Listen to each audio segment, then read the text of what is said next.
Kamusta? Abala ka ba? May meeting ka ba? Tanong ni Andres sa kanyang matalik na kaibigan mula pa high school, si Carlos, habang naglalakad sila sa mahabang pasilyo. Si Carlos ay abala sa pagbabasa ng isang papel. Susunod na lang ako mamaya sa inyo, sagot ni Carlos, na tila nahahabag sa kanyang gawain. Anak ng ina, lagi mo na lang sinasabi yan. Maraming mga babae doon. Ipapakilala kita. Hindi ka na ba mabata? Wala ka pang girlfriend, pamimilit ni Andres, na may ngiti sa kanyang mukha, tila nag-aalok ng isang pagkakataon na hindi dapat palampasin. Umalis ka na muna dyan.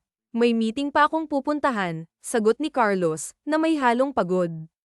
Nang makalabas sila sa kanilang gusali, agad na sinuot ni Carlos ang kanyang sunglasses upang protektahan ang kanyang mga mata mula sa matinding sikat ng araw. Hindi tayo nabubuhay para sa trabaho lamang, Carlos. Sumama ka na, pangungulit pa ni Andres, puno ng sigla. Nasa akin ba ang pera mo at hindi ka makapunta sa bar ng mag-isa? Tanong ni Carlos, na tila nagiging seryoso. Inaalala lang kita. Nagseselos na nga ako sa trabaho mo. Lagi na lang yan ang inaatupag mo, at napapabayaan mo na ang pagkakaibigan natin, sagot ni Andres, na may bakas ng pagkabahala sa kanyang tono. Napakunot ang noo ni Carlos nang makita ang kanyang kaibigan na biglang ngumuso at nagpakyut na parang isang aso. Kinikilabutan ako sa mukha mo, giit ni Carlos, na nagsimulang maglakad patungo sa parking lot, ngunit hinarang siya ni Andres. Huwag mong sabihing binabaon mo ang sarili mo sa trabaho dahil hindi ka pa nakakapag-move on sa ex-girlfriend mo, pang-asar ni Andres, na may halong biro. Huwag mo nang isali ang nananahimik na tao dito. 8 years na ang nakakalipas, malamang ay may pamilya na si Isabela. Kaya pwede ba, tumahimik ka na dyan, sanggal ni Carlos, na tila nagagalit. Pero sa kalooban mo, nasasaktan ka pa rin. Gago ka kasi, hindi mo sineryoso, puna ni Andres, na tila nagmamalasakit. Napatigil si Carlos sa kanyang paglalakad at sinipa ang kaibigan. Siya lang ang sineryoso ko. Nagkasundo kaming maghiwalay dahil hindi kami pareho ng gustong gawin at hindi kami nagkakasundo. Hindi namin maintindihan ang mga prioridad ng isa't isa, depensa ni Carlos, na may halong lungkot. Huwag kang iiyak, di ka naman mabiro. Ikaw din. Makikita ng mga tauhan mo na ang kanilang president ay mainitan ng ulo, biro pa ni Andres, na nagtatangkang pag-aanin ang sitwasyon. Walang yakap kasi, banat ni Carlos. Sama ka na, tanong ni Andres sa kanyang kaibigan. Mamaya, tatawagan na lang kita, sagot ni Carlos, na tila nag-aalinlangan. Hi, sir. Pili po kayo ng candy, magalang na alok ng batang lalaki sa magkaibigan, na nagbigay ng ngiti sa kanilang mga labi. Huwag mong ailapit ang hawak mong candy, baka madumihan kami, mahinahong sinabi ni Andres sa batang may dalang plastic na mga candy. Tinulak naman ni Carlos ang kanyang kaibigan, huwag mong pansinin yan. Kulang lang sa tulog ang kaibigan ko. Magkano ba yung candy mo? Tanong ni Carlos sa bata, na may ngiti sa kanyang mukha. 10 Philippine pesos lang po ang isang plastic, masiglang sagot ng bata. Kumuha si Carlos ng 1,000 mula sa kanyang wallet at ibinigay ito sa batang lalaki. Wala po akong barya, sagot ng bata, na nagdulot ng ngiti kay Carlos. Keep the change, sabi ni Carlos habang kinuha ang candy at umalis na ang dalawa. Alam mo, ipangsusugal lang ng bata yun, puna ni Andres, na tila nag-aalala. Lagi ko siyang nakikita sa labas ng building. Natutuwa ako sa kanya at mukhang hindi siya gaya ng ibang bata sa kalsada na pasaway. Saka, huwag mong igaya sa iyo, palibhasa nung bata ka, sag-alero ka na, banat ni Carlos, na may halong biro. Tawag doon, business-minded, natatawang sagot ni Andres. Kainin mo na nga lang yang lahat ng candy na to para tumino naman yang utak mo, natatawang saad ni Carlos. Simula nang maging president siya ng kanilang kumpanya, naging abala si Carlos sa trabaho. Wala na siyang panahon para mamasyal, kaya paminsan-minsan, pinipilit siya ni Andres na uminom kahit minsan. Wala nang pinagkakaabalahan ng binata kundi ang trabaho. Kinabukasan, ganoon pa rin ang kanilang routine. Hinahatid niya ang chairman at ang kanyang ama sa labas ng building. Mag-ingat po kayo sa biyahe, Papa, paalam ni Carlos sa kanyang ama, na nagbukas ng pinto ng kotse para sa kanya. Mag-iingat talaga ako. Hindi pa ako pwedeng mawala nang wala akong nakikitang apo sa iyo, nakangiting sagot ni Rafael, ang kanyang ama. Sige na, Papa, baka malate ka sa meeting mo, sagot ng binata. Nang makapasok ang chairman, agad na sinarado ni Carlos ang pinto at pinanood ang kanyang ama na umalis bago siya naglakad pabalik sa opisina. Napatingin si Carlos sa kanyang kamay na may isang bagay na damaykit doon. Ano to? Tak ang tanong ni Carlos nang bigyan siya ng plastic ng candy ng bata. Candy po, masiglang sagot ng bata. Napangiti si Carlos at umupo para pantayan ang bata. Binalik niya ang plastic ng candy. Next time na lang, wala akong dalang pera saad ni Carlos. Hinawakan ng bata ang kamay ng binata at binalik ang candy sa kamay ni Carlos. Bigay ko na po yan sa inyo kasi mabait po kayo sa akin, paliwanag ng bata. Lumawak ang ngiti ni Carlos sa kanyang labi. Hahawakan pa sana niya ang ulo ng bata nang umiwas ito sa kanyang kamay. Magugulo po yung buhok ko, saad ng bata, na nagdulot ng tawa kay Carlos. Parehas tayo. Ayaw nating nagugulo ang buhok, sagot niya. Anong pangalan mo? Miguel Flores po pangalan ko, sagot ng bata. Nice meeting you, young man. Anyway, hindi ka ba nag-aaral? Tanong ni Carlos. Gagaling po yung pasok ko, sagot sa kanya ng bata. Napatango si Carlos at tumayo. Gusto niya pang makausap ang bata pero kailangan na niyang bumalik. My name is Carlos, pagpapakilala ni Carlos sa bata. Nice meeting niyo po, Sir Carlos, sagot ni Luis. Don't call me sir, call me Mr. Pogi, biro ni Carlos, na nagdulot ng tawanan. Ako rin, Pogi, sagot naman ni Luis, na nagbigay ng ngiti kay Carlos. Hindi mawala ang ngiti ng binata sa kanyang labi dahil sa bata. Okay, little Pogi, kailangan ko nang bumalik sa trabaho ko. Mag-ingat ka sa daan, and thank you sa candy, paalam ni Carlos. Bye-bye, Mr. Pogi. Tumalikod ang binata, dala ang plastic ng candy, upang pumasok sa loob ng building. Walang hilig si Carlos sa mga bata, ngunit sa tuwing nakikita niya si Luis, iba ang pakiramdam niya. Sumakay si Carlos sa elevator habang nakatingin sa plastic ng candy. Kailangan ko na yatang magkaanak. Nagkakahilig na ako sa bata, saad niya sa sarili, sabay hinga ng malalim. Tuwing nakikita siya ni Luis, binibigyan siya nito ng candy kahit walang bayad, na lalo pang ikinatuwa ni Carlos. Ngayon ay nasa bar siya. Ito ay hindi yung bar na maingay, masyadong kalmado ang lugar, na tama lang sa kanya dahil ayaw niya sa maingay na kapaligiran. Bakit kaya hindi maintindihan ni Princess na busy ako sa trabaho ko? Reklamo ng kasama niyang si Andres. Napangisi si Carlos. Wala man sila sa maingay na bar, may maingay namang kasama. Baka gusto ka ng palitan, yan lang ang way niya para maghiwalay kayo, biro ni Carlos. Swerte niya sa akin Pogi na, mayaman pa. Saka di ako iiwan ito, ano? Patay na patay sa akin yan natatawang saad ni Andres. Ilang taon mo na yang niloloko, tanong ni Carlos. Ako ang pinaka-loyal at faithful sa earth, kahit may sayad ito sa ulo. Love ko to. Napainom na lang si Carlos ng alak dahil bigla siyang nag-curse sa kaibigan niya. Tumahimik ka na nga lang. Kinikilabutan ako sa iyo, sagot ni Carlos. Don't tell me, nai-inlove ka na sa akin, tanong ni Andres. Ang kapal mo ikaw yung may pagnanasa sa akin. Ganda pa naman ang katawan ko at ang gwapo ko, banat ni Carlos. Dahil sa ingay ng dalawa, pati ibang customer ay napapatingin na sa kanila. Tumahimik ka na, baka pinagkakamalan na tayong bakla dito, bulong ni Carlos. Tumahimik ang dalawa at nagsimulang magkwentuhan tungkol sa kanilang mga trabaho hanggang sa kailangan na nilang umuwi. Hindi naman sila nagpapakalasing ng sobra dahil pareho silang may trabaho ng maaga, ngunit habang nasa biyahe si Carlos, mabilis niyang naapakan ang preno ng kotse nang makita niya ang isang babaeng matagal nang hindi nakikita. Nasa kabilang kalsada ito, pero sigurado ang binata na si Isabela yun, nag-aabang ng masasakyan. Nais sanang makausap ni Carlos ang dalaga upang kumustahin siya, ngunit nang makababa siya sa kotse, siya namang pagsakay ng bus ni Isabela. Sa halip, sumakay na si Carlos pabalik sa kanyang kotse at huminga ng malalim, nag-iisip. 8 taon tayong hindi nagkita, ngunit 8 segundo lang ang tinagal ng ating muling pagkikita, saad niya sa sarili, na puno ng pagninilay-nilay. Halos walang tulog si Carlos dahil hindi maalis sa kanyang isip ang mga pangyayari kagabi.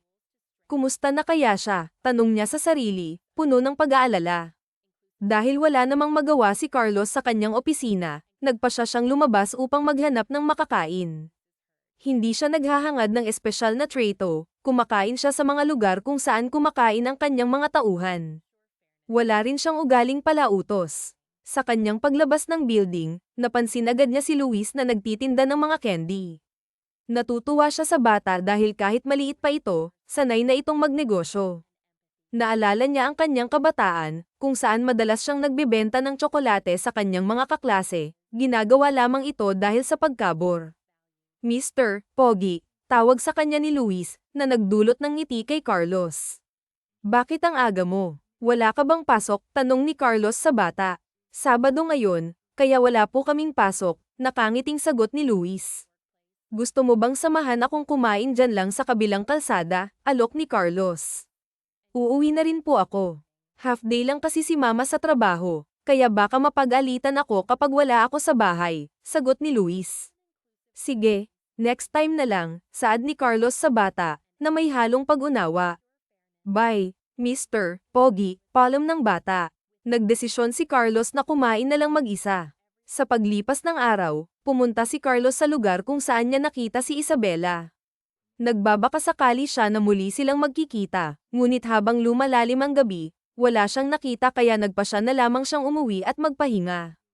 Pagdating ng Lunes, karaniwan ay abala ang binata at naglalakbay sa iba't ibang lugar para makipag-meeting sa kanilang mga stakeholder.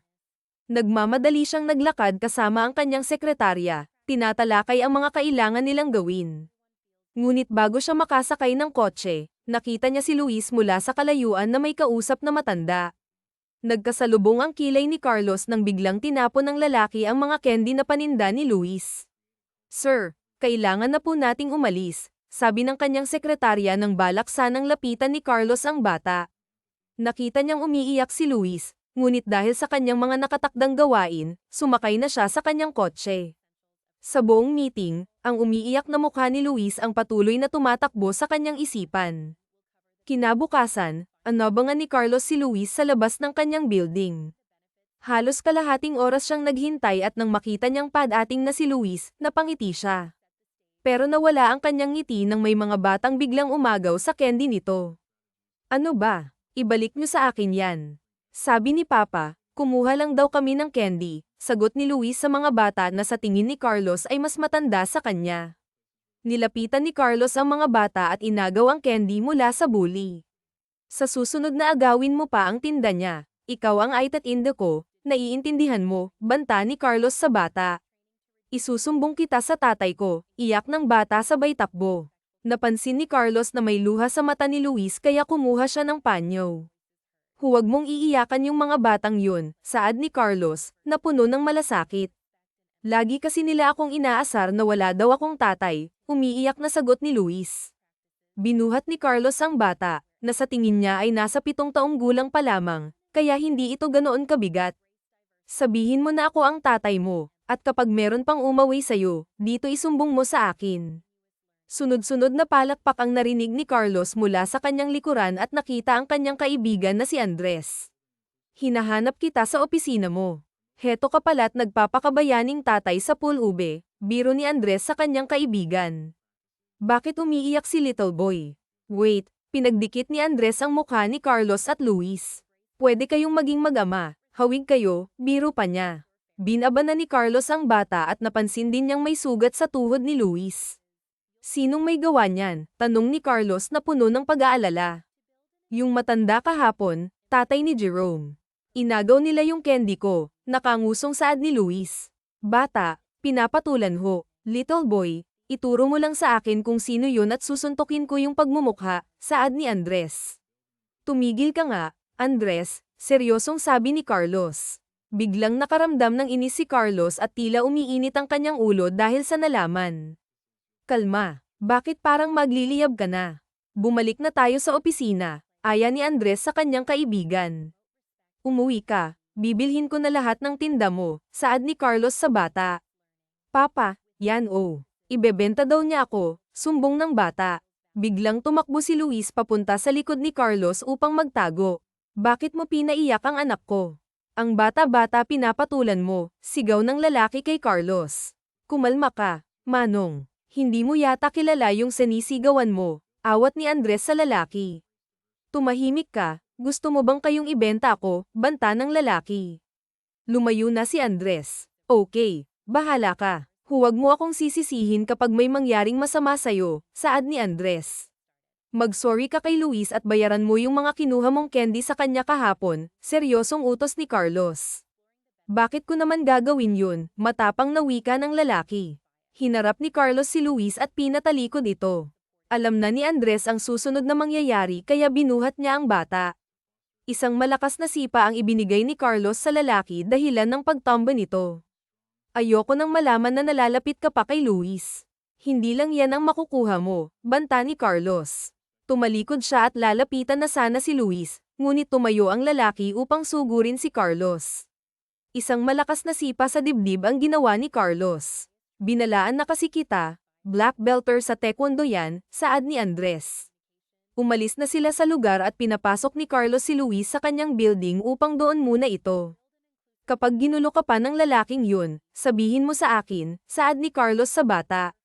Sige po, masayang sagot ng bata. Kumuha si Carlos ng first aid upang gamutin ang sugat ng bata. Ilang oras nang tumambay si Luis sa office ng binata hanggang sa kailangan ng umuwi ng bata. Bakit parang ang lapit mo sa batang yun? Takang tanong ni Andres.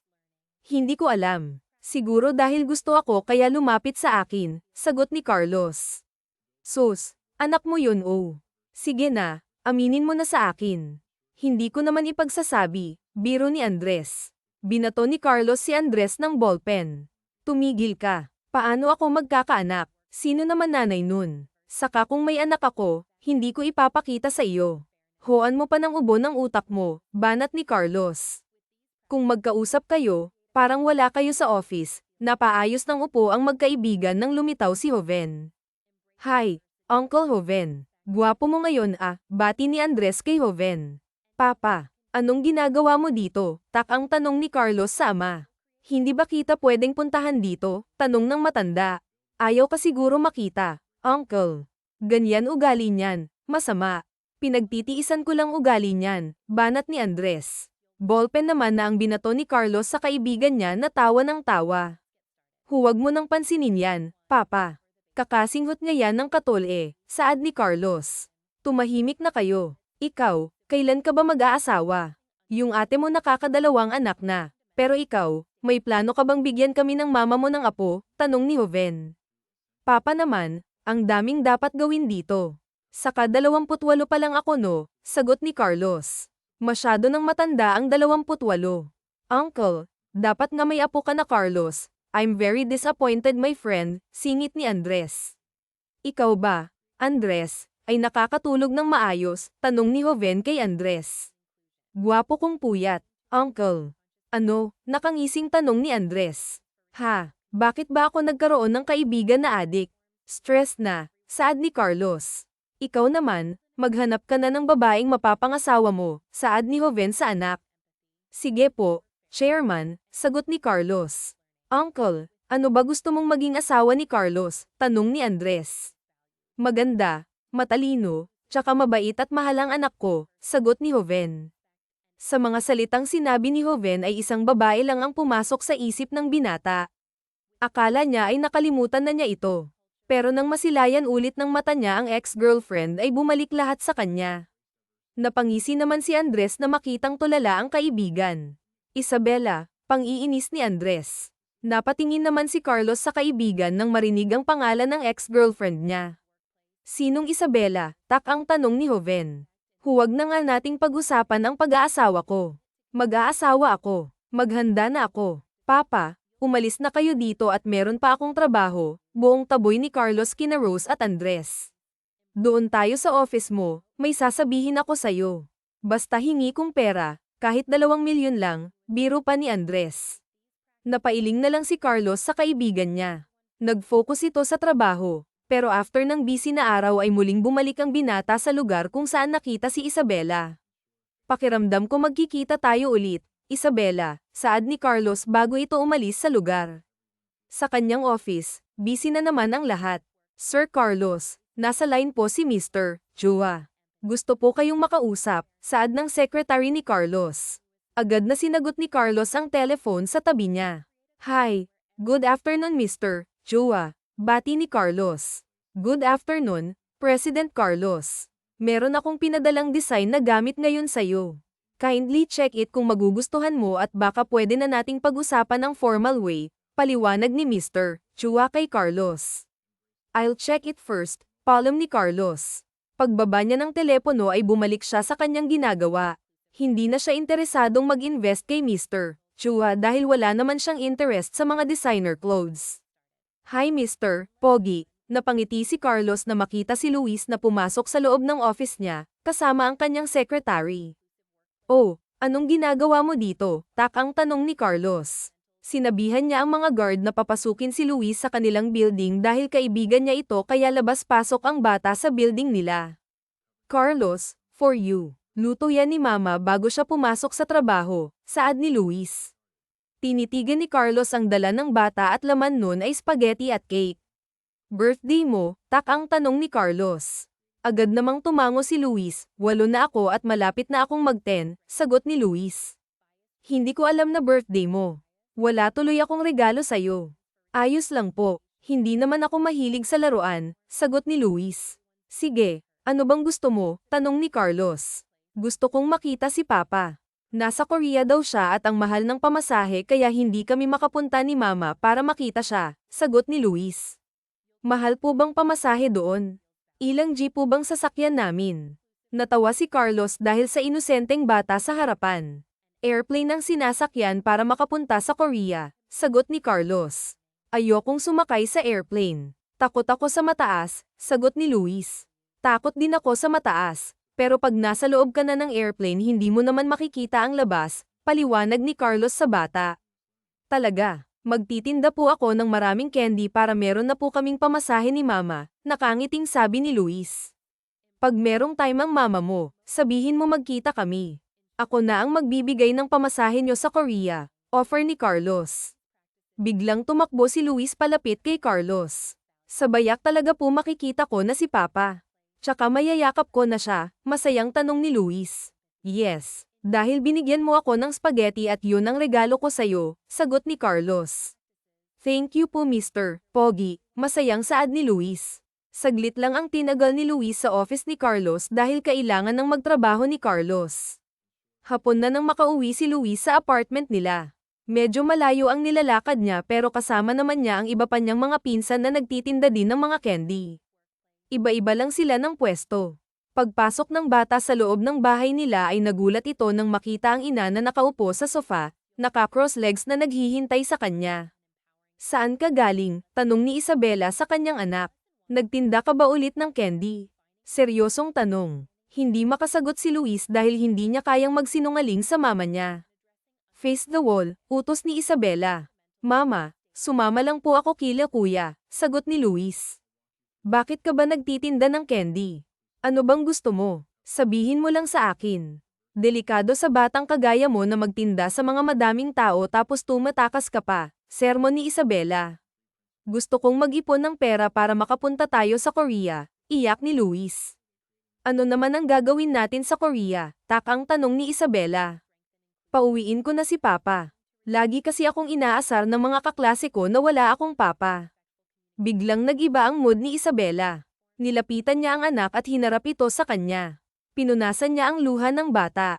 Busy pa ang papa mo. Huwag mo na lang silang pansinin. Okay, pagpapakalma ni Isabela sa anak. Tumakbo na lang si Luis sa loob ng kwarto niya. Napahinga na lang ng malalim si Isabela. Masyado ka pang bata para maintindihan lahat, saad ni Isabela sa sarili. Paglipat ng araw ay panibagong trabaho na naman ang kanyang gagawin. Isang assistant designer si Isabela at pangarap niyang maging isang sikat na designer, pero hindi sapat ang gawa niya dahil sa kanyang educational background. Umayos ang tindig ni Isabela nang makita niya ang secretary ni Mr. Chua. Gusto niya kasing ipakita ang mga designs niya sa boss nila, pero kung ipapadala niya lang yun sa email ay siguradong babaliwalain lang ito. Miss Jane, ang ganda mo yata ngayon ah, nakangiting bati ni Isabela kay Jane habang sinasabay niya itong maglakad. Anong kailangan mo? Tanong ni Jane dahil kilala na niya si Isabela. Nilabas ni Isabela ang mga papel na mula sa folder na hawak niya. Baka pwede mo naman pong i-present kay Mr. Chua, request ni Isabela. Tinitigan ni Jane ang mga design ng katabi. Sige, ibibigay ko sa kanya, sagot ni Jane. Lumawak ang ngiti sa labi ni Isabela at parang nagningning ang mga mata nito. Totoo, super, thank you. The best talaga, masayang sagot ni Isabela. Ibibigay ko lang sa kanya, pero hindi ko maipapangako na bibigyan niya ito ng oras. Ayos lang. Nagbabakasakali lang ako, masaya pa ring saad ni Isabela. Dapat ililibre mo ako ng kape nito, biro pa ni Jane. Don't worry, sagot ko na ang kape mo, tugon pa ni Isabela. Tinalikuran siya ni Jane para umakyat na sa taas, pero meron itong naisip na mas magandang bagay. Kung siya kasi ang tatanungin ay malaki ang potensyal ng mga designs ni Isabela. Miss Isabela, gusto mo bang mag-assist sa meeting ni Mr. Chua para personal mong ibigay ito sa kanya? Meron ding ibang mga designers and investors ang kasama. Ikaw na lang ang gumawa ng paraan kung paano mo ito maipapakita sa kanila, suggestion ni Jane. Agad na lumapit si Isabela sa secretary. Hindi ba ako mapapag-alitan? Alalang tanong ni Isabela. Ano ba naman ang mapapag-alitan kung pangarap mo naman ang kapalit? Nakangising sagot ni Jane. Hinawakan ni Jane ang kamay ng dalaga at binalik ang papel kay Isabela. Kung hindi kay Mr. Chua, baka sa iba may kumuha ng design mo. Alam mo naman na hindi nakukuha sa charm si Mr. Chua, paliwanag pa ni Jane. Send ko na lang sa'yo yung details, dagdag niya. Salamat talaga Miss Jane, ngumiti lang si Jane. No worry, sagot sa kanya bago umalis ang sekretarya. Matapos nga ng ilang araw ay hindi binaygo ni Jane si Isabela. Sinend dito ang details. Sa oras ng meeting ay pumunta si Isabela ng maaga sa meeting room para iayos niya ang mga gagamitin. Paimple niyang nilagay ang design niya sa mga documents. Wala siyang ibang intensyon kung hindi ang ipakita lang ang gawa niya. Nagsimula na ang meeting at nakita ni Isabela ang isang babae na merong dalang mga tubig. Miss, sa loob ba yan? Tanong ni Isabela. Opo, sagot agad nito sa kanya at balak nang pumasok sa loob pero mabilis na hinarang ni Isabela ang babae. Pwede bang ako na lang yung magdala? Utos kasi ni Mr. Chua na walang ibang tao ang papasok sa loob, paliwanag ni Isabela. Sige po, ikaw na lang po, sagot nito sa kanya. Kinuha ni Isabela ang plastic na merong laman ng bote ng tubig. Agad siyang pumasok sa loob, dahan-dahan lang ang mga galaw niya dahil mga bigatin ang mga kamiting ni Mr. Chua. Hindi siya makatingin ng maayos sa mga tao sa loob dahil bukod sa sobrang lakas ng tibok ng puso niya sa kaba, isa-isa na niyang binigyan ang mga stakeholders ng tubig. Pero nanlaki ang mata niya nang paglapag niya ng tubig sa table ng isang lalaki ay nakita nitong tinitingnan ang design niya. Thank you. Natigilan si Carlos nang paglingon niya sa nagbibigay ng tubig ay ang babaeng matagal na niyang hindi nakikita. Napaatras naman si Isabela nang makita ang lalaki. Ilang taon na niyang hindi nakikita. Napatingin ang lahat sa dalawa nang biglang tumayo si Carlos sa babae na hindi inaalis ang tingin kay Isabela. President Carlos, is there something wrong? Tak ang tanong ni Mr. Chua. President, tak ang tanong ni Isabela. Kumusta? Unang salitang nasabi ni Carlos. Okay lang, mabilis na sagot ni Isabela. Umalis na siya sa harapan ni Carlos at pinagpatuloy ni Isabela ang pagbibigay ng tubig. Nang lumabas si Isabela ay agad naman na lumabas si Carlos para sundan ang kanyang ex-girlfriend, pero paglabas niya ay nawala agad ang dalaga. Hawak-hawak pa rin ni Carlos ang papel kung saan nakalagay ang design ni Isabela. President, hinihintay po kayo sa loob, tawag kay Carlos. Huling tingin sa paligid ni Carlos para hanapin si Isabela, pero maski anino man ay hindi na niya nakita pa kaya bumalik na lang ito sa meeting. After ng presentation ay hindi nakita ni Carlos ang design na hawak-hawak niya. Bakit wala ta? Tak ang tanong ni Carlos. Tumingin ang lahat kay Carlos. Tinitigan nila ang sinasabi ni Carlos, pero wala naman yun sa mga design na ipapakita. Wala namang interest si Carlos para pumunta dito, pero pinilit siya ng kanyang ate na pumunta para maging proxy nito, pero yung design na hawak niya ay hindi maalis sa kamay niya. Baka po ay scratch lang yan, sagot kay Carlos. Hindi ito mukhang scratch. I like the design. Ipapakita ko to sa ate ko, sagot ni Carlos. Sa amin yan ah. Hindi lang nasama sa presentation, sagot ni Mr. Chua. Gusto kong makausap yung designer, saad ni Carlos. Okay President Carlos, Magbibigay kami ng ibang schedule para sa meeting mo sa aming designer, sagot ni Mr. Chua. Tumango na naman si Carlos. After ng meeting ay sinubukan niya pang maglibot sa building nila Mr. Chua para hanapin si Isabela, pero dahil sa kailangan na niyang umalis ay hindi na niya nagawa pang makita ang kanyang ex-girlfriend. Pag-uwi ng bahay ni Isabela ay nakita niyang anak nitong naglalagay ng pera sa kanyang piggy bank. Napahinga ng malalim si Isabela dahil alam niyang nagtinda na naman ito ng candy sa kalsada. Tapos mo na ba yung assignment mo? Tanong ni Isabela sa anak. Biglang tinago ni Luis ang piggy bank nito sa kanyang likuran dahil sa gulat. Opo, Mama, sagot ni Luis. Tara nga dito. Huwag ka na kasing magtinda sa kalsada ng mga candy. Bibigyan na lang kita ng pera, saad ni Isabela sa anak nang makalapit ito sa kanya. Mag-aral ka ng mabuti para matupad mo yung mga pangarap mo. Ano bang gusto mo paglaki? Tanong ni Isabela. President, mabilis na sagot ni Luis. NBI Pinas, tak ang tanong ni Isabela. Mabilis na umiling si Luis. Ng malaking building, sagot ng bata. Napangiti naman si Isabela. Huwag ka nang magtinda at mag-focus ka na sa pag-aaral para someday maging president ka, paliwanag ni Isabela.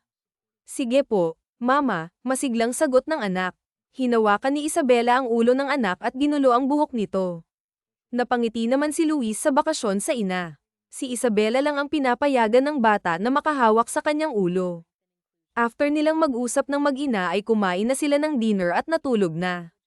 Paglipas ng araw ay nagpatuloy sa pagtatrabaho si Isabela. Sino ang may gawa nito? Napatingin ang lahat ng merong sumigaw sa office nila.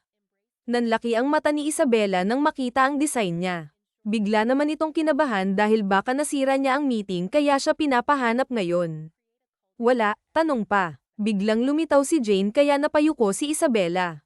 Lalo siyang kinabahan nang lumapit sa kanya si Jane. Nakalimutan mong lagyan ng signature ong design mo, saad ni Jane. Nilapitan siya ng tauhan ni Mr. Chua kaya napapikit ito. Ikaw ba ang may gawa nito? Tanong sa kanya. Oo po, nahihiyang sagot ni Isabela. Pinapatawag ka ni Mr. Chua sa taas. Napahinga ng malalim si Isabela. Sinama siya ng tauhan ni Mr. Chua sa office at nadatnan niya ang CEO na nakaupo. Sir Chua, tawag ni Isabela. Saong designer, tak ang tanong ni Mr. Chua. Yes sir, sagot ni Jane. Maupo ka, offer ni Mr. Chua sa kanya. Hindi alam ni Isabela kung ano ang ipapalusot niya. Nag-iisip na rin ito ng mga sasabihin sa CEO at isa rin ay nag-iisip na rin ito kung saan pwedeng mag-apply pag natanggal siya sa trabaho. Gagawin kita sa isa naming designer, will you accept it? Offer ni Mr. Chua. Napataas ang dalawang kilay ni Isabela at para itong nabingi sa narinig. Po, tanong ni Isabela. One of our future investor wants your design. Maybe he saw your potential at gusto kanyang ikaw ang gumawa ng mga designer clothes, paliwanag ni Mr. Chua. Napahawak naman sa bibig si Isabela at hindi makapaniwalang tumingin kay Jane. Are you serious po sir? May mag-o-offer sa design ko, hindi makapaniwala ang tanong ni Isabela. Tumango ang CEO sa kanya kaya lalong lumawak ang ngiti ng dalaga. This is not yet final. Pero kung makukuha mo ang unang investor, gagawin kitang permanent designer ng ating company. If magiging maganda ang career mo, I will promote you to higher position. Hindi mapigilan ni Isabela ang maluhad dahil sa saya dahil yung pangarap niya ay mukhang matutupad na nito.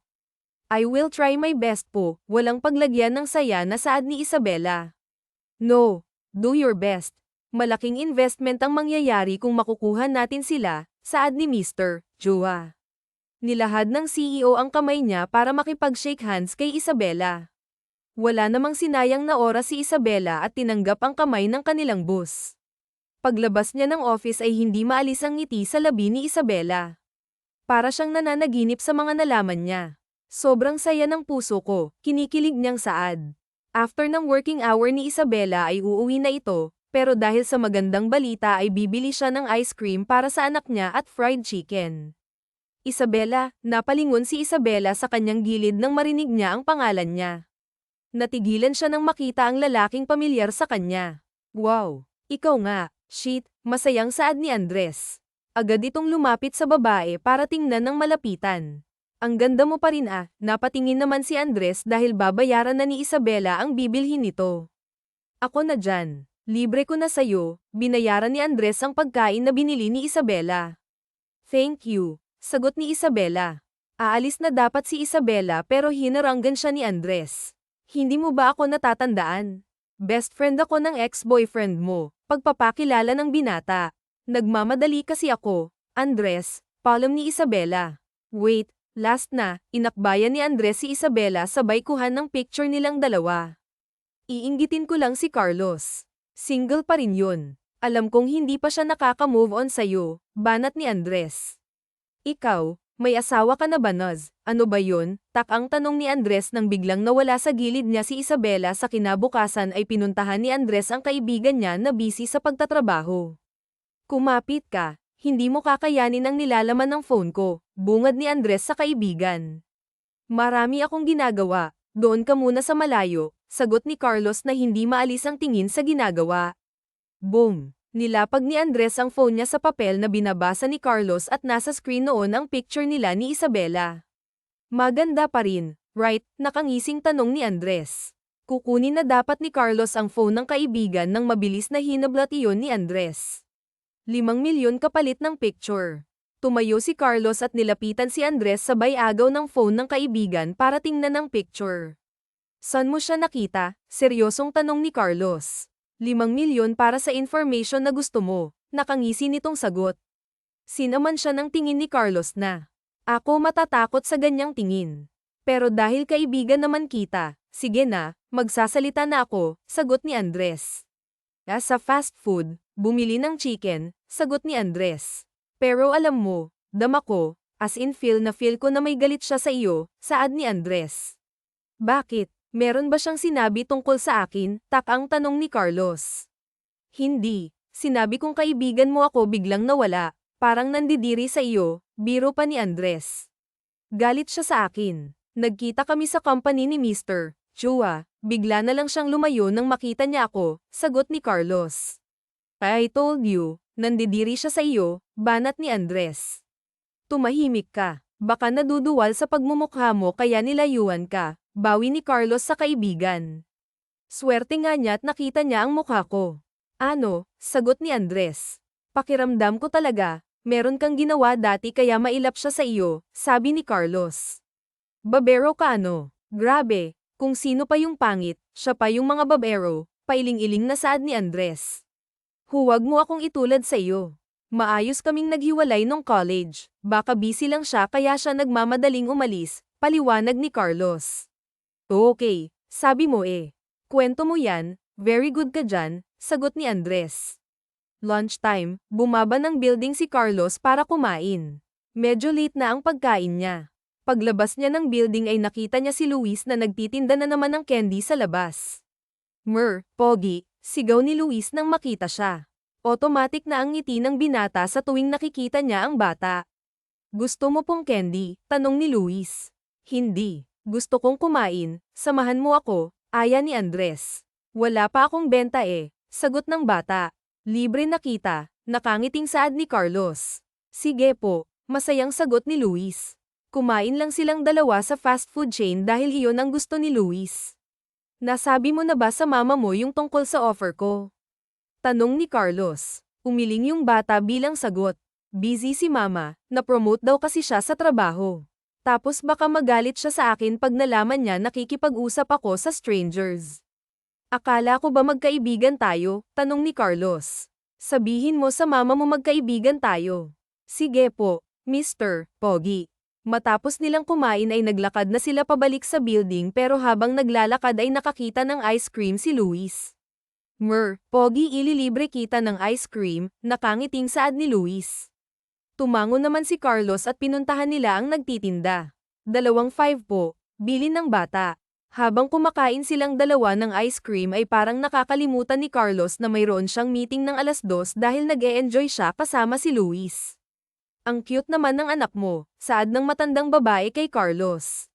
Mabilis namang umiling si Luis. Friend ko po siya, nasa Korea po ang papa ko, saad ni Luis. Kapatid mong papa niya, tanong ng matanda kay Carlos. Umiling si Carlos. Hindi po, sagot ni Carlos. Talaga, magkamukha kayo kaya akala ko'y anak mo, sagot ng matanda. Pogi din ako, bibong tanong ni Luis. Super pogi, sagot sa kanya. Ilang minuto ang lumipas ay tinawagan na si Carlos dahil meron itong meeting. Meron pa akong trabaho, paalam ni Carlos sa bata. Kinuha niya lahat ng tinda ni Luis at binigay ang 1,000 sa bata.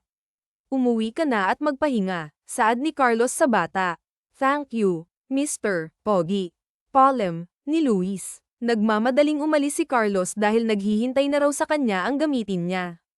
Pagpasok niya sa office ay naghahabol pa ito ng hininga.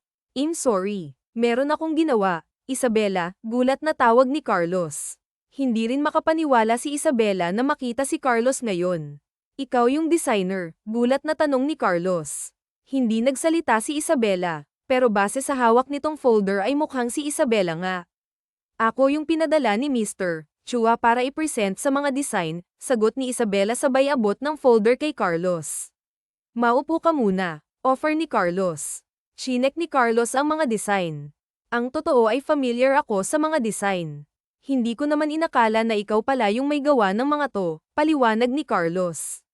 Seryoso lang si Isabela at pinaliwanag lahat kay Carlos. Kilala na niya ang babaeng kaharap niya. Alam na rin nito kung paano gumawa kaya hindi na kailangan pang magduda ni Carlos na kakayanin nito. Pasabi kay Mr. Chua magkita na lang kami sa sign ng contract, sagot ni Carlos. Approve, tak ang tanong ni Isabela. Tumango si Carlos. Ang ate ko ang maghahandle niyan pero since wala pa siya, ako muna ang mamamahala, paliwanag niya. Bakit ang bilis mong I-approve? Dahil ba sa akin? Seryosong tanong ni Isabela. Hindi ko alam na ikaw yung may gawa niyan. Unang tingin ko palang iba na yung pakiramdam ko. Yung design yung tinitingnan ko at hindi yung designer, sagot ni Carlos.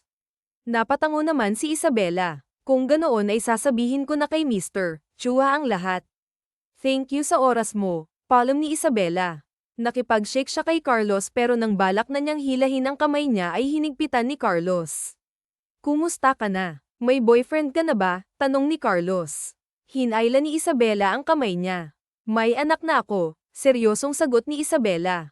Ah, may asawa ka na. Congrats, nakangiting saad ni Carlos. Tumiikod si Isabela para maglakad paalis. I'm so glad na natupad mo yung pangarap mong maging designer, napatingin sa paglalakad si Isabela. Thank you, masaya din ako na natupad mo yung gusto mo, sagot ni Isabela sabay labas ng office. Napahinga naman siya ng malalim dahil sa sobrang kaba. Ilang taon silang hindi nag-usap at nanginginig ang buong katawan niya dahil sa lakas ng tibok ng puso niya. Pero ang napangiti si Isabela na hawak na niya ang approved proposal na ginawa niya. Agad na umalis na si Isabela sa lugar para i-report ang nangyari sa meeting nila. Paglipas ng araw ay lumabas si Carlos sa labas ng kanyang building. This time si Luis na ang dahilan. Magaan ang loob niya sa bata at pakiramdam niya ay kailangan niya ng ingay sa paligid niya ngayon. Dinala ni Carlos si Luis sa loob ng kanyang office para doon na lang sila kumain. Parang malungkot ka Mr. Pogi, pansin ng bata. Napahinga ng malalim si Carlos. Ang sakit kasi nang nalaman ko, sagot ni Carlos. Ano po yun? Iniwan ka ng girlfriend mo, napangisi si Carlos. Hindi, bumalik yung dati kong girlfriend pero hindi na kami pwede, sagot ni Carlos. Bakit? Inosenteng tanong ng bata. Hindi alam ni Carlos kung tama ba na sabihin niya kay Luis ang ganitong bagay. May iba na siyang mahal, sagot ni Carlos. Maganda ba siya? Tumango si Carlos. Yung ganda niya simula dati hanggang ngayon ay walang nagbabago, sagot ni Carlos. Pwede ko bang makita pero si mama lang yung maganda para sa akin nakangiting saad ni Luis. Kinuha ni Carlos ang phone niya at balak na ipakita sa bata ang picture ni Isabela. Pero nang titigan na ni Luis ang picture ay biglang bumukas ang pinto ng office. Wala ka bang pagkain dyan? Nagugutom ako. Oh, bakit nandyan na naman yung bata na yan? Tanong ni Miguel. Tinago ni Carlos ang phone niya at napatayo ito na makita ang kaibigan. Hindi ka ba sanay kumatok? Puna ni Carlos. Ako na to. Bakit pa ako kakatok? Sagot ni Andres. Hello po, magalang na bati ni Luis. Hi little boy. Bati ni Andres pabalik. Pogi. Uuwi na po ako baka kasi dumating na si mama, paalam ni Luis. Sige mag-ingat ka, sagot ni Carlos. Pagkaalis ng bata ay namuo naman ang ngiti sa labi ni Andres. Bakit? Pakiramdam ko gusto mo ng magkaanak. Nabaitan lang ako kay Luis, sagot ni Carlos. Sus, kunwari ka pa. Di ba sabi mo pinagbabawalan niyan magtinda ng mama niya? Baka dahil doon kaya pumupunta yung bata dito. Mamaya demanda ka pa ng nanay niyan, paliwanag ni Andres. Nakikipagkaibigan lang ako sa bata, sagot ni Carlos. Hindi mo alam ang takbo ng utak ng mga tao sa paligid. Mamaya gamitin pa yung bata para pahirapan ka lalo na't nag-offer ka papuntang Korea, saad ni Andres. Ginagaya mo yung mga tao sa utak mo, banat ni Carlos. Ako na isang concerned citizen lang. Mabait si Luis, tapos, saad ni Carlos. Okay, kumalma ka puso mo, natatawang saad ni Andres. Hindi ka pa ba uuwi? Naglakad si Carlos papunta sa kanyang table at umupo. Mamaya na, sobrang lakas ng ulan sa labas, meron yatang bagyo, sagot ni Andres. Napatayo bigla si Carlos at tinitigan ang labas ng kanyang office. Hala, paano makakauwi si Luis? Nag-aalalang tanong ni Carlos. Huwag mo na nga masyadong alalahanin yung. Okay, ihatid mo, saad ni Andres at pinapanood na lang na nagmamadaling umalis ang kaibigan sa office. Hindi pansin ni Carlos na malakas na ang ulan ngayon dahil nag-e-enjoy itong kausap ang bata. Ngayon ay hinabol niya ang bata at sakto na nakita niya na nasa gilid si Luis at nakasilong sa tabi. Nilalamig na ang bata kaya agad na hinubad ni Carlos ang kanyang coat para ilagay sa bata. Ihahatid na kita, offer ni Carlos. Binuhat niya si Luis at inutusan ng kanyang driver na kunin ang kotse. Wow, ang ganda ng kotse mo, Mr. Pogi. Ang lamig, masayang saad ni Luis. Pag lumaki ka na at nag-aral ng maayos, magkakaganito ka rin ng kotse, sagot ni Carlos. Talaga po, kaya pala gusto ni Mama na mag-aral ako ng mabuti. Ilang minuto lang ang biyahe ay nasa bahay na sila ni Luis. Medyo papadilim na rin. Ibababa na lang sana ni Carlos ang bata nang hinawakan ni Luis ang kamay ni Carlos. Meron kaming ice cream sa ref. Gusto mong kumain, alok ni Luis. Umiling si Carlos. Hindi na, next time na lang kailangan ko nang umalis, sagot ni Carlos. Pero masarap yun, sagot ni Luis. Napakaamo ng mukha ng bata kaya biglang hindi kayang tanggihan ni Carlos ang alok. Sige pero mabilis lang ha, sagot ni Carlos. Pumasok sila sa loob. Lola, masayang tawag ni Luis. Napatingin naman ang matanda sa kasama ng kanyang apo. Good evening po, bati ni Carlos. Sino siya, Luis? Hindi ba sabi ng mama mo na huwag kang sasama sa hindi mo kilala? Takang tanong ni Rose. Hindi naman siya stranger. Kaibigan ko po siya, sagot ni Luis. Hello po ma'am. I'm Carlos, pagpapakilala ni Carlos sa matanda. Kaninong kotse yung nakaharang sa labas? Napatingin silang lahat sa pintuan nang pumasok si Isabela. Doon pinagpigan niya pa ang suot niya dahil sa konting basa sa ulan. Nang magtama ang tingin ng dalawa ay pareho silang natigilan. Mama, siya si Mr. Pogi, hindi siya stranger, friend ko siya. Ang sabi niya tutulungan niya tayo pumunta ng Korea. Napatingin si Carlos sa bata. Anak mo siya, gulat na tanong ni Carlos. Oo, mabilis na sagot ni Isabela. Iniwasan niya ang tingin ni Carlos. Mama, padala mo na si Luis sa kwarto niya, utos ni Isabela. Kakain pa kami ng ice cream ni Mr. Pogi, sagot ni Luis. Maligo ka muna, nakakahiya sa bisita mo, baka mabaho ka na, saad ni Rose sa apo. Biglang umiyak ang bata dahil alam nitong aalis na si Carlos.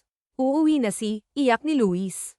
Hihintayin kita, sagot ni Carlos para kumalma si Luis. Agad naman na tumigil si Luis at sumunod sa lola niya. Sige na, umuwi ka na, malakas ang ulan at saka baka meron ka pang gagawin, saad ni Isabela. Hihintayin ko muna si Luis, sagot ni Carlos. Paano mo nakilala yung anak ko? Takang tanong ni Isabela. Nagtitinda siya sa gilid ng building, madalas ko siyang makita at binbentahan din niya ako, paliwanag ni Carlos. Huwag mo na siyang payagang magtinda doon, delikado sa isang batang kagaya niya sa labas, sagot ni Isabela. Nag-iipon siya para makapunta sa Korea pero kung gusto mong tumigil na si Luis, ay sasagutin ko na yung gastos niyo papunta sa Korea, gusto niyang makita ang papa niya, sagot ni Carlos. Salamat na lang pero hindi ko kailangan ng tulong mo, sagot ni Isabela. Matapos maligo ni Luis ay kumain sila ng ice cream habang si Isabela ay pinapanood lang ang dalawa na kumakain. Imdan mama, masiglang saad ni Luis. Gumiti si Isabela at ginulo ang buhok ng anak niya. Very good. Nakatitig naman si Carlos kay Isabela sa kamay ni Isabela dahil naalala nito na mahilig din guluhin ni Isabela ang buhok niya at tanging si Isabela lang ang nakakahawak sa buhok niya. Tumayo na si Carlos. Aalis na ako. Paalam ni Carlos sa bata. Balik ka dito Mr. Pogi. Masarap magluto si Mama, saad ni Luis. Ngumiti naman si Carlos. Sige pag wala akong trabaho, sagot ni Carlos. Tumingin si Carlos kay Isabela. Aalis na ako. Paalam niya. Tipid na tango ang binigay ni Isabela sa lalaki at hinatid ito sa pintuan nila. Mag-ingat ka, saad ni Isabela bago isarado ang pinto ng kanilang bahay. Napahawak sa dibdib si Carlos dahil yung nararamdaman niya dati kay Isabela ayun pa rin yung nararamdaman niya ngayon.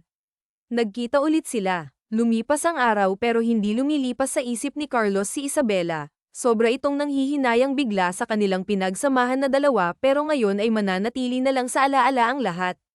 Natsalala ka ba sa kagwapuhan ko o may sayad na yang ulo mo? Napaayos ng upo sa swivel chair si Carlos at muling binalik ang tingin sa kanyang laptop. Nag-iisip lang ako, at saka sino ba yung may sayad sa ulo? Huwag mo nga akong idamay sa sakit mo, banat ni Carlos. Halos magdamag na ako dito sa office mo pero tulala ka lang dyan kaya hindi mo ako napansin, giit ni Andres. Hinawakan ni Andres ang ulo ng kaibigan pero dahil sa nakaayos ang buhok ni Carlos bigla niyang tinulak si Andres palayo sa kanya. Wow, galit na galit, parang hindi kaibigan puna ni Andres. Not my hair, seryosong sagot ni Carlos. Oo nga pala sorry, gusto ko lang naman malaman kung sinong iniisip mo pero dahil sa reaksyon mo si Isabela yan no, biro ni Andres. Si Luis, anak niya pala iyon, sagot agad ni Carlos.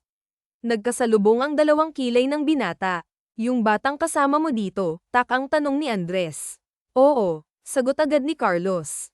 Bakit nagtitinda? Mahirap na ba sila nung nagkita kami? Hindi naman halata sa kanya na namumulubi ang itsura niya.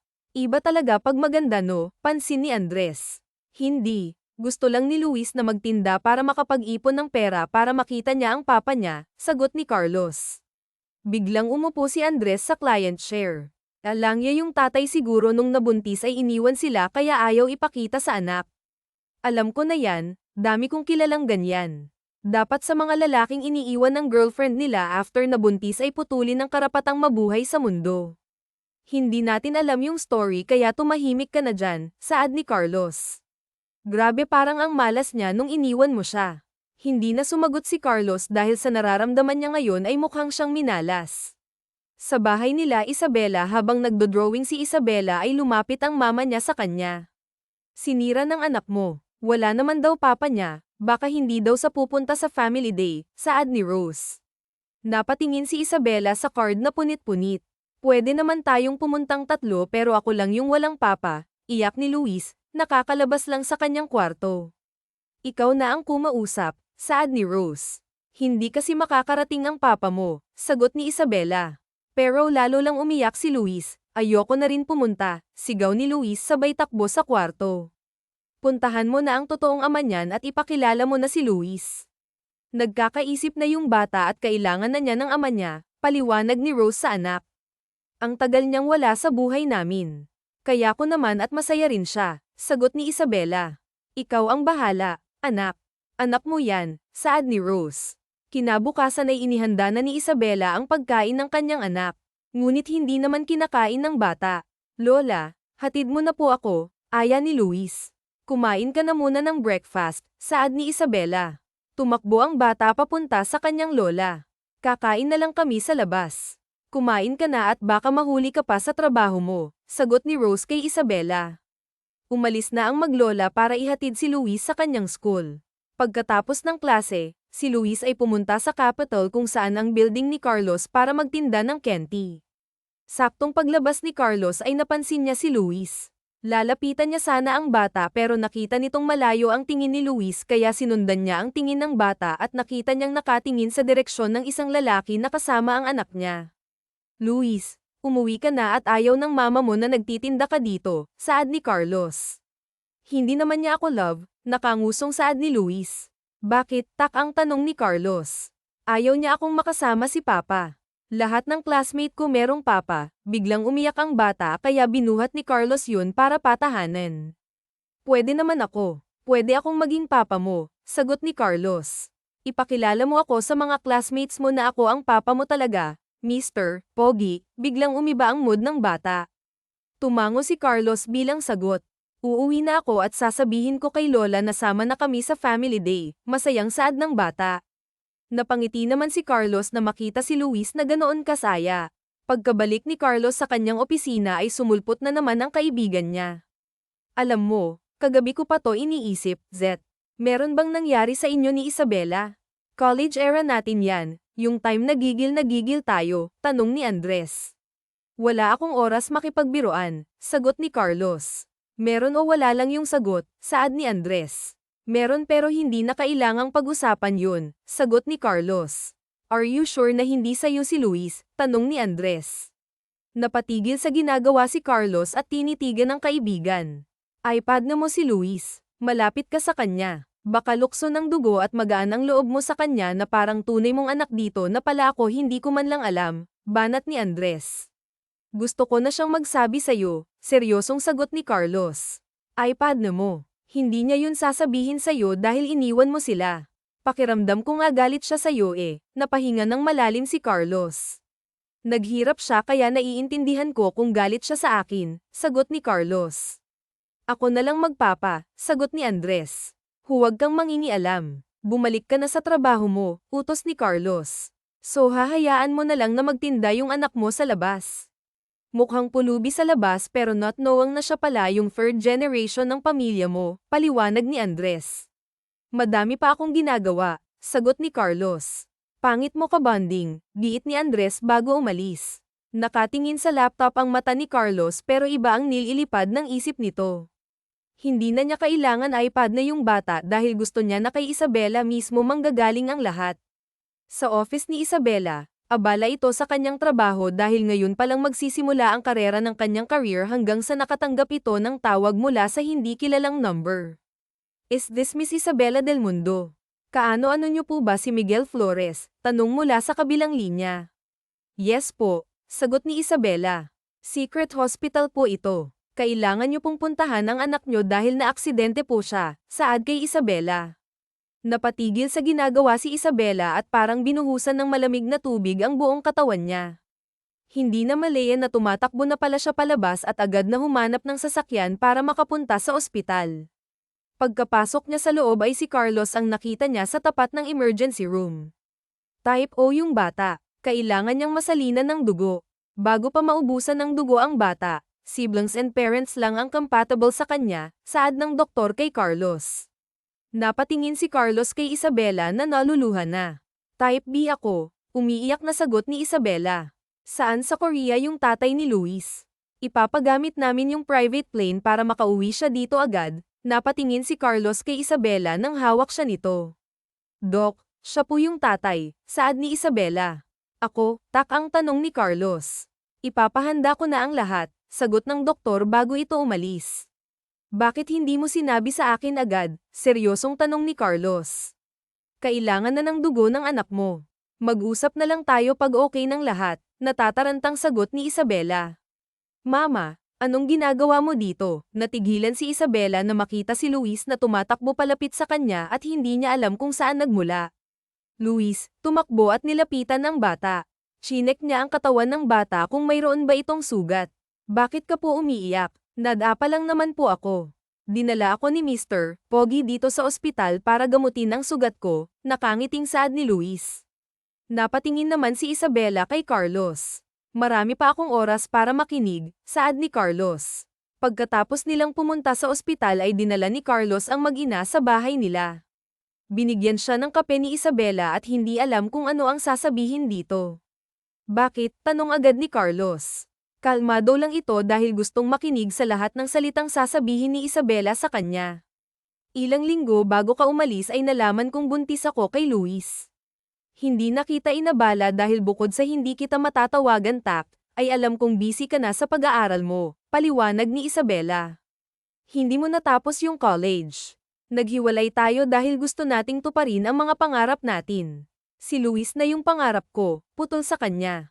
Hindi kita pagbabawalan na lapitan pa siya pero baka hindi niya maintindihan na yung lalaking kaibigan niya lang dati ay tatay niya pala, paliwanag ni Isabela. Gusto mo pa rin ba ako? Tanong ni Carlos. Hindi ko alam pero sa tuwing nakikita ko si Luis, naaalala kita. Pakiramdam ko nga hindi tayo naghiwalay pero para sa sagot ng tanong mo kung gusto pa rin kita, I don't know, kalmadong saad ni Isabela. Meron ka na bang girlfriend o asawa? Tanong ni Isabela. Napangisi lang si Carlos. Rose sabay iling, I find it na hindi pa ako ready sa iba, sagot niya sabay tingin sa mata ni Isabela. Iniwasan naman yon ni Isabela at tinitigan lang ang hawak na baso.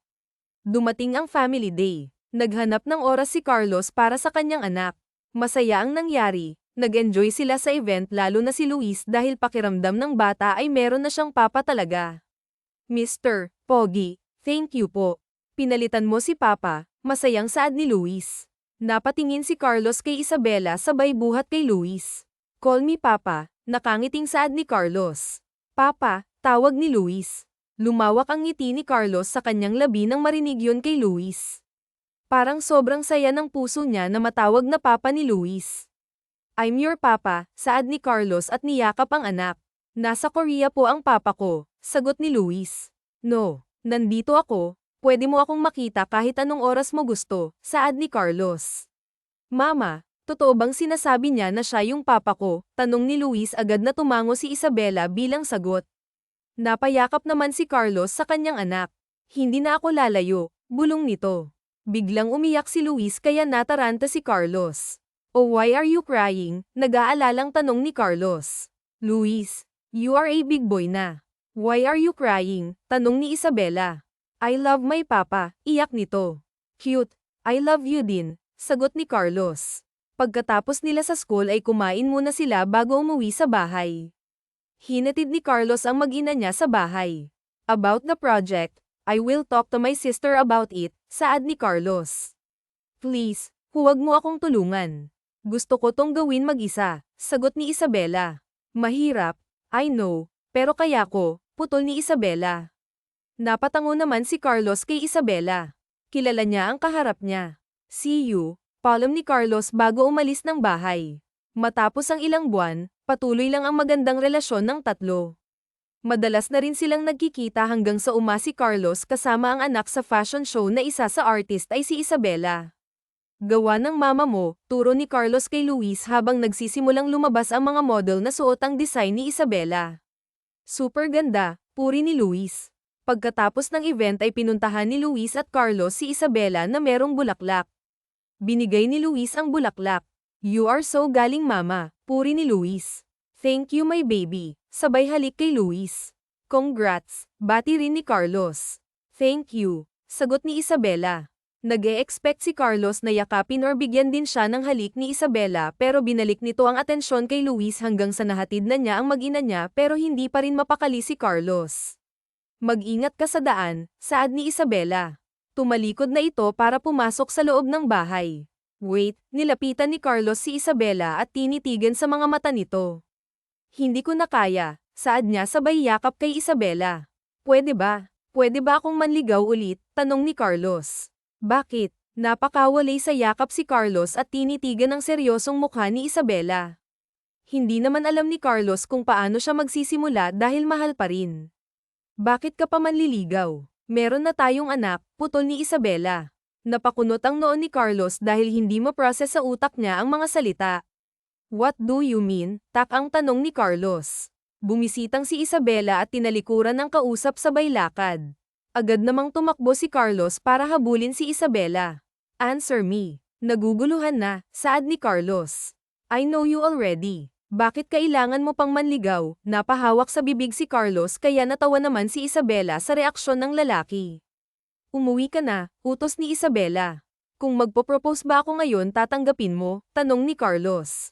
Tinitigan ni Isabela ang mata ng lalaki. Nasan? Hamon ni Isabela. Bibili ako bukas na bukas, sagot ni Carlos. Kinuha ni Carlos ang resibo ng kanyang bulsa at pinaikot yun para gawing singsing. Papalitan ko totoo bukas na bukas, saad niya pa. Gumiti naman si Isabela at hinawakan ng kamay ng kasama. I'm always here. Hindi mo na kailangang ilagay sa akin yan, sagot ni Isabela. Tinitigan ng lalaki si Isabela at hindi mapaglagyan ng ngiti nito sa labi. Can I kiss you? Tanong ni Carlos. Hinayla ni Isabela ang necktie ni Carlos at isang mabilis na halik ang binigay dito. Tinitigan ni Isabela ang buhok ni Carlos sabay gulo doon. See you tomorrow, paalam ni Carlos bago ito umalis. Kinabukasan ay si Carlos ang sumando kay Luis sa school nito dahil meron silang gagawin. Papa, sigaw ni Luis nang makita nito si Carlos. Pagkalapit ng bata ay agad na binuhat ni Carlos ito. Kinuha niya isang maliit na kahon sa kanyang bulsa at pinakita yon sa anak. Pwede mo ba tong ibigay sa mama mo? Tanong ni Carlos. Ano po to papa? Takang tanong ni Luis.